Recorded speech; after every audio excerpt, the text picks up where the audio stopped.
Hello viewers, welcome to 360 investing. ये video उन सभी लोगों के लिए बहुत इंपॉर्टेंट है जो लोग इन्वेस्टमेंट कर रहे हैं और जो लोग इन्वेस्टमेंट करने से डर रहे हैं। और डर बहुत ही ऑब्वियस है बिकॉज ग्लोबल लेवल पे अगर आप देखोगे तो वॉर चल रही है, मार्केट्स नीचे जा रहे हैं, बहुत ज़्यादा वॉलीटिलिटी है, कोई क्लैरिटी नहीं है लोगों को, क्रूड ऑयल बढ़ते जा रहा है। इट इज़ एक्सपेक्टेड कि हो सकता है कि वॉर और आगे चले, बट इतने सारे अनसर्टेनिटी को लेके I can very much relate to this fact कि बहुत सारे लोग अभी फ़िलहाल एक पेसिमिस्टिक जोन में है जहाँ पर वो इन्वेस्टमेंट या तो नहीं करना चाहते या अपने एसआईपीज़ को डिसकंटिन्यू करना चाहते हैं। कुछ लोगों का ये मानना होगा शायद अभी इन्वेस्टमेंट करने का सही टाइम नहीं है बिकॉज यहाँ पर कोई मार्केट मतलब गिर रहा है नीचे, तो हमें एफडी में पैसा रखना चाहिए, कोई क्लैरिटी नहीं है इसलिए कैश में बैठना ज़्यादा बेटर है। And you will have an number of reasons for not investing in market, क्योंकि अभी फ़िलहाल मार्केट आपकी मोमेंटम को फेवर नहीं कर रहा है। सो एक तरीके से डर का माहौल है, राइट। और ऐसा नहीं है कि ये फर्स्ट टाइम इस तरीके से हो रहा है, हमें पता है ये 2022 में यूक्रेन रशिया के युद्ध के टाइम पे मार्केट गिरा था, उसके बाद कोविड में क्रैश आया था, उसके पहले काफ़ी सारे मतलब इंसिडेंट हुए हैं पास्ट में भी, फाइनेंशियल क्राइसिस या टेक बूम, ये सब टाइम पे आपको मालूम है कि मार्केट्स गिरा है। और हमेशा जिसने हिस्टोरिकली मार्केट फॉल में इन्वेस्टमेंट किया है, लॉन्ग टर्म में उसने अच्छे पैसे बनाए, ये भी हमें पता है। लेकिन फिर भी हम डरते हैं क्योंकि हमें क्लैरिटी नहीं है, क्योंकि हमें कॉन्फिडेंस नहीं है। और कॉन्फिडेंस कैसे आएगी? बिकॉज आपको डेटा पॉइंट्स नहीं पता है, आपके पास में जो आसपास में लोग जिससे आप डिस्कस करते हैं उन्हें शायद से फाइनेंस नॉलेज उतना नहीं है और इसलिए आप शायद से वो प्रॉपर डिसीजन मेकिंग नहीं कर पाते हो। सो आज के इस वीडियो में हम अलग अलग मिथ्स और अलग अलग क्वेश्चंस जो आज रेलिवेंट है, जो आपके दिमाग में अभी चल रहे हैं, सारे क्वेश्चंस को आंसर हम यहाँ पर करने वाले हैं एक एक करके। अब मैं क्यों कर पा रहा हूँ? Because in last 10 years of experience जो मेरा एज अ रिसर्च एनालिस्ट जो मेरा एक्सपीरियंस है वो मैं आपके साथ में इस चैनल के थ्रू यहाँ पर शेयर करता हूँ, जहाँ पर हमने फंडामेंटल्स के ऊपर, टेक्निकल्स के ऊपर काफ़ी सारे वीडियोज़ बना के रखे हैं। अगर आपको मार्केट में सीखना है, इंटरेस्ट है आपको समझने में, तो आप रिसर्च जानने के लिए, सीखने के लिए इस चैनल को फॉलो कर सकते हो।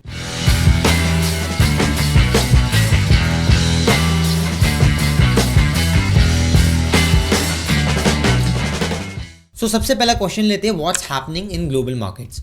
तो अगर आप देखोगे तो वॉर के चलते और आपके ग्लोबल अगर आप देखोगे तो सप्लाई में शॉर्टेजेस एक्सपेक्टेड है आने वाले टाइम में बिजनेसेस के लिए। Apart from that supply chain थोड़ा सा चोक पॉइंट हो रहा है because of your strait of Hormuz, because वहाँ से जो स्ट्रेट ऑफ हॉर्मोस है जो अभी फिलहाल ईरान कंट्रोल कर रहा है, वहाँ से अप्रॉक्सीमेटली ग्लोबल लेवल का क्रूड और एनर्जी टर्म्स में 30% प्रोडक्शन रूट होता है। सो वो एक प्रॉब्लमेटिक सिनेरियो है। उसके चलते आप देखोगे तो इन्फ्लेशन बढ़ रहा है, उसके चलते आप देखोगे तो काफ़ी सारे एक्सपोर्ट और फ्रेट कॉस्ट वगैरह बढ़ जाएंगे, तो इंडस्ट्रीज़ के ऊपर भी उसका इम्पैक्ट आएगा। एंड सबसे important cheese, being a net importer country India, यहाँ पर क्रूड का जो वैल्यू है वो भी बढ़ रहा है ग्लोबल लेवल पे। सो इंडिया को इम्पोर्ट कॉस्ट और ज़्यादा लगेगा। And apart from that crude going up will again trigger inflation in Indian markets, in European markets and also in USA. So it's not a very good kind of situation for everyone around.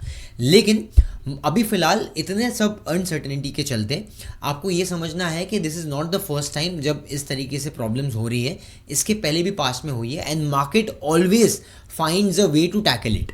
सो अब कुछ लोगों का एक question होगा, अजीम आगे कैसा होगा, आगे क्या होगा, क्या ये वॉर और आगे चलेगी? तो अगर यहाँ से और 1 महीना 2 महीना यहाँ से वॉर चलती है, सो मुझे लगता है कि यहाँ पर क्रूड ऑयल तो डेफिनेटली इसके प्राइजेस और थोड़े से स्पाइक होंगे। एंड अपार्ट फ्रॉम दैट आपको इंडियन पर्सपेक्टिव से, इंडियन इन्वेस्टर के पर्सपेक्टिव से आपको Q4 अर्निंग्स, Q4 के अर्निंग्स के ऊपर ध्यान देना है। सो जैसे आपके Q4 के अर्निंग्स आएंगे उसके हिसाब से मार्केट रिएक्ट करना शुरू कर देगा। एंड मैं एक और चीज़ वैल्यूएशन पर्सपेक्टिव से भी आपको निफ्टी के बारे में और मार्केट के बारे में बताऊंगा लेटर हाफ में, लेकिन अभी फ़िलहाल हम ये समझ रहे हैं कि क्या हो रहा है ग्लोबली एंड ऑल्सो आने वाले टाइम में कौन सी चीज़ों पर आपको ध्यान देना है। Now question arises, should we invest now और should we stop doing SIPs, continuing SIPs, ये बंद कर देना चाहिए क्या? Because it's a very normal behaviour and normal phenomena with everyone when markets goes down, no one likes it. तो इसके लिए लोगों के दिमाग में आता है भाई अभी और नीचे गिरेगा तो मैं बाय करूँगा, या तो क्या अभी मैं बंद कर दूँ SIPs करना, या शुड आई स्टार्ट इन्वेस्टिंग, मतलब अब मैं चालू कर सकता हूँ क्या? तो बेसिकली इसका सिंपल सा एक क्वेश्चन का आंसर ये है, see investing itself is a very personal matter. क्यों पर्सनल है? बिकॉज हर इंसान अलग है, हर इंसान का इनकम अलग है, हर इंसान का रिस्पॉन्सिबिलिटी अलग है, हर इंसान का रिस्क एपेटाइट अलग है। So someone might be a conservative investor, some might be investor those who are very much okay with risk, right, taking higher amount of risk. तो कोई एक एग्रेसिव इन्वेस्टर होगा, कोई कॉन्जर्वेटिव होगा। सो इसलिए अप्रोच सबका डिफरेंट होगा। लेकिन इंपॉर्टेंट क्या है कि हम शुरू करें। Should you invest? एक्चुअली ये लोगों को इन्वेस्टमेंट करना शुरू करना चाहिए। और आप जब स्टार्टिंग में इन्वेस्टमेंट कर रहे हो, if you don't have much experience about markets, 2-3 साल ही हुए, तो स्टार्टिंग में आपका होराइजन लंबा रखिए। ये की प्रिंसिपल है। Because if you keep your horizon a bit longer, तो वहाँ पर आपको स्टेबिलिटी मिलती है इन्वेस्टिंग में। एंड मार्केट में इन्वेस्टमेंट करने के साथ साथ आप मार्केट को समझना शुरू करते हो, आप लर्न करना शुरू करते हो। ये दोनों चीज़ें काफ़ी इंपॉर्टेंट है। बिकॉज अगर फर्स्ट डे पे आपको ऐसा लगता है, मार्केट में कोई भी ऐसा इंसान नहीं है जो मार्केट में पहले दिन आने से ही पैसा कमाना शुरू कर दिया। आप जो मार्केट में आते हो, थोड़ा चढ़ावा देना पड़ता है। अगर आप खुद से करना की कोशिश कर रहे हो तो you will make some mistakes, but important is that you need to take that step, you need to take that step of investing. So अगर आप इन्वेस्टमेंट करना शुरू कर रहे हो और साथ में मार्केट सीख रहे हो, आने वाले टाइम में you will take the fruits. But आपको SIP डिसकंटिन्यू करने की गलती कभी नहीं करना चाहिए, because it's a matter of compounding. आपने 100 रुपये NAV में इन्वेस्टमेंट किया, जब मार्केट गिरता है तो NAV भी गिर जाता है म्यूचुअल फंड का, राइट। तो बाद में वो 85 आ गया, आप तभी भी इन्वेस्टमेंट कर रहे हो। उसके बाद में वो 80 आ गया, आप तभी भी इन्वेस्टमेंट कर रहे हो। सो आपके नीचे के लेवल्स में भी एवरेजिंग हो रही है। सो जब मार्केट रिवर्स होगा और वापस से यही 22,000 वाला मार्केट जब 28,000 30,000 होगा, तो आपका NAV म्यूचुअल फंड का भी बढ़ेगा।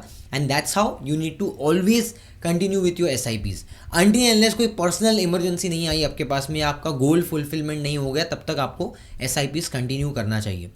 अब मुझे पता है कुछ लोग अभी भी बोलेंगे कि आपको क्या है, आपको तो मार्केट आता है, आप तो इतने साल से मार्केट में हो, हमारा रोज़ का काम नहीं है, तो यहाँ पर आपके लिए ईजी होगा, लेकिन हमारा तो पैसा इतना डूब गया, राइट, तो हमें नहीं करना इन्वेस्टमेंट।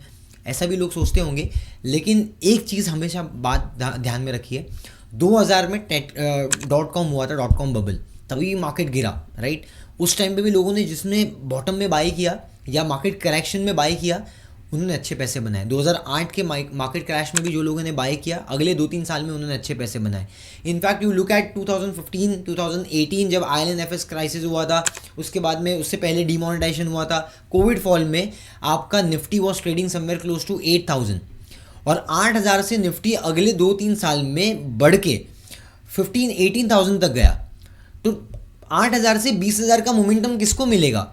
जिसने एक्चुअल में गिर के बाय किया होगा। 8,000 के मार्केट में जिसने बाय किया होगा, 9,000 के मार्केट में जिसने बाय किया होगा, जिसने वो दम रखा होगा बाय करने का, वो ही 20,000 का फ्रूट एंजॉय कर सकता है ना। अगर आप डर के मारे बाय नहीं करोगे, so you will go in a state of paralysis, जहाँ पर आप कोई भी डिसीजन ले ही नहीं सकते हो। So it's always a case of analysis of paralysis, ठीक है।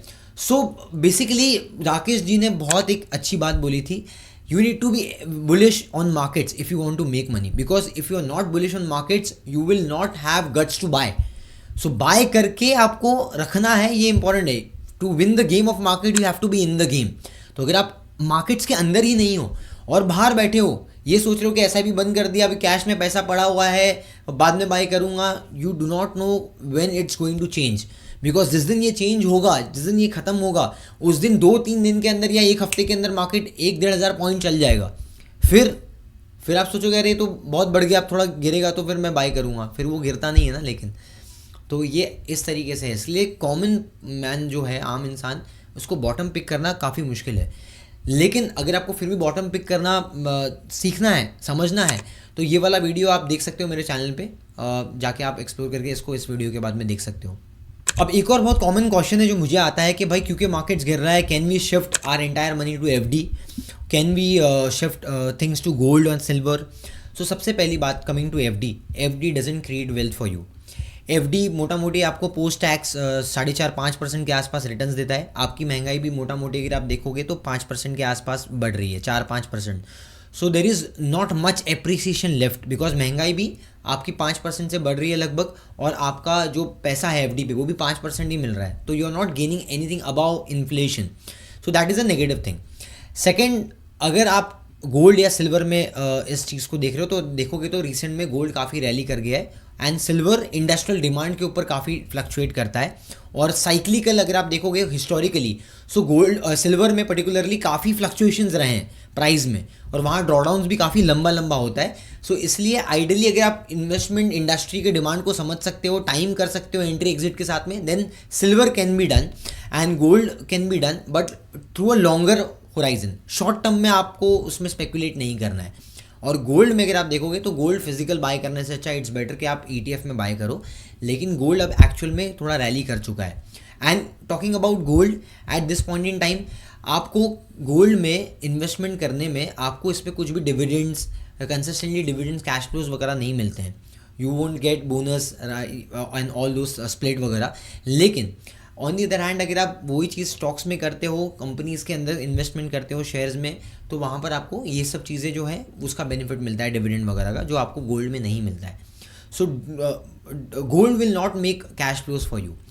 तो और फ्लक्चुएशन तो गोल्ड में भी आपका हो सकता है। सो यहाँ पर मुझे लगता है कि जो हिसाब से अभी मार्केट करेक्ट हुआ है, इसके पर्सपेक्टिव से आपका equity can be a better option. अब तीसरा सबसे इंपॉर्टेंट क्वेश्चन आता है लोगों के मन में, जो रिसेंट में इन्वेस्टर्स हुए हैं या फिर जो रिसेंट में जिनको थोड़ा सा मार पड़ी है मार्केट से, वापस they want to continue and invest. अब उनका ये क्वेश्चन आता है भाई हाउ टू इन्वेस्ट, एंड इससे पहले भी व्हेन टू एंटर, ये भी एक इंपॉर्टेंट क्वेश्चन है।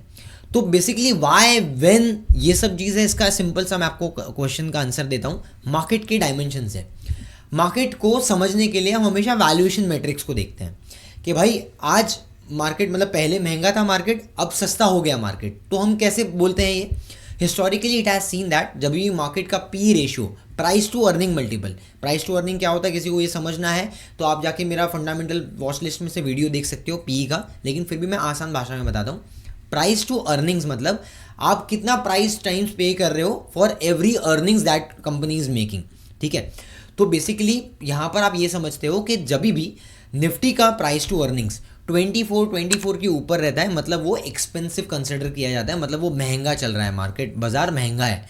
और जब मार्केट में 18 का पी मल्टीपल होता है 1 ईयर फॉरवर्ड में या उससे नीचे चले जाता है, तो हम ये एक्सपेक्ट कर रहे हैं कि भाई अभी मार्केट या तो डिसेंट वैल्यूएशन पे है या तो और सस्ता हो गया है। एक छोटा मैं आपको इंसिडेंट बताता हूँ, एक रिसेंट एक स्टोरी है। मतलब मेरा एक फ्रेंड है, उनको इन्वेस्टमेंट करना था, काफ़ी टाइम से सोच रहे थे। रिसेंट में कहीं सुना होगा उन्होंने कि मार्केट गिर गया है, इन्वेस्टमेंट करना अच्छा होता है, तो सही टाइम है शायद इन्वेस्टमेंट करने का। तो मुझे आके पूछे यार अजीम मुझे बताओ कि कैसे क्या करना चाहिए इसमें, और एक्चुअल में करना चाहिए या नहीं करना चाहिए। तो मैंने उनको एक ही चीज़ बोली, भाई आपने गोल्ड में इन्वेस्टमेंट किया है? तो बोले हाँ किया है। मैंने बोला कभी आप गोल्ड में इन्वेस्टमेंट करते हो तो आप ये सोचते हो कि 1 महीने में बेच दूंगा, 1-2 महीने में बेच दूंगा? तो बोले नहीं, कभी नहीं करते। तो मैं बोला वैसे ही मार्केट में जब आप इन्वेस्टमेंट करते हो ना, तो आप हमेशा थोड़ा सा लॉन्गर होराइजन रखो। आप ये मत सोचो कि 1-2 महीने में बेच दूंगा, ठीक है।